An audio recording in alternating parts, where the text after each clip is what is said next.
12ஆம் வகுப்பு கணக்கு பதிவியல்ல பாடம் 4ல் 7வது சம் பயிற்சி வினா உயர் லாபத்தில் கொள்முதல் முறை. பின்வரும் விவரங்களிலிருந்து உயர் லாபத்தில் 2 ஆண்டுகள் கொள்முதல் என்ற அடிப்படையில் நற்பெயரின் மதிப்பை கணக்கிடுவோம்.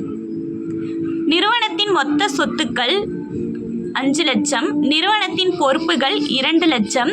இவ்வகை தொழில்களின் சாதாரண லாப விகிதம் 12.5%. நிறுவனத்தின் சராசரி லாபம் 60,000 ரூபாய். உயர் லாபம் கண்டுபிடிக்க சொல்லியிருக்காங்க. உயர் லாபம் கண்டுபிடிக்கணும்னா சராசரி லாபமும் வேணும், சாதாரண லாபமும் வேணும். நமக்கு சாதாரண லாபம் தெரியாது, அது விகிதத்தில் தான் தெரியும். சாதாரண லாபம் எப்படி கண்டுபிடிக்கணும்னா பயன்படுத்தப்பட்ட முதலீட்டு சாதாரண லாப விகிதத்தை வச்சு கண்டுபிடிக்கணும்.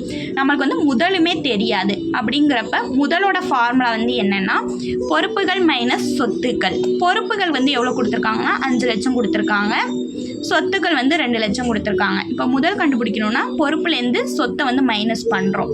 மைனஸ் பண்ணால் 5 லட்சத்தில் 2 லட்சம் போயிடுச்சுன்னா முதல் 3 லட்சம். இப்போ சாதாரண லாபம் கண்டுபிடிக்கிறதுக்கு நம்ம முதல் கண்டுபிடிச்சாச்சு. பயன்படுத்தப்பட்ட முதல் எவ்வளோனா 3 லட்சம். சாதாரண லாப விகிதம் இது சம்மலே கொடுத்துருப்பாங்க 12.5%. இப்போ இதை பண்ணி பார்த்தா 3 லட்சம் இன்ட்டு 12.5 டிவைடட் பை 100 போட்டிங்கன்னா 37,500 கிடைக்கும். இப்போ நம்ம உயர் லாபம் கண்டுபிடிக்கலாம். ஏன்னா சராசரி சாதாரண லாபம் நமக்கு கிடச்சிருச்சு 37,500. இப்போ சராசரி லாபம் இன்ட்டு சாதாரண மைனஸ் சாதாரண லாபம் 60,000 மைனஸ் 37,500ல் மைனஸ் பண்ணால் 22,500 உயர் லாபம் கிடச்சிருச்சு.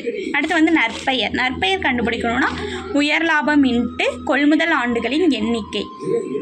உயர் லாபம் 22,500 நம்ம ஏற்கனவே கண்டுபிடிச்சிருக்கோம். கொள்முதல் ஆண்டுகள் எப்போதும் போலவே சம்பளம் கொடுத்துருவாங்க. இன்ட்டு 2 பண்ணால் 45,000 ரூபாய். நமக்கு உயர் லாபம் 22,500, நற்பெயர் 45,000 ரூபாய் கிடச்சிருச்சு. இந்த வீடியோ உங்களுக்கு பிடிச்சிருந்தால் லைக் பண்ணுங்கள், ஷேர் பண்ணுங்கள், கமெண்ட் பண்ணுங்கள். மறக்காமல் நம்ம சேனலை சப்ஸ்கிரைப் பண்ணுங்கள்.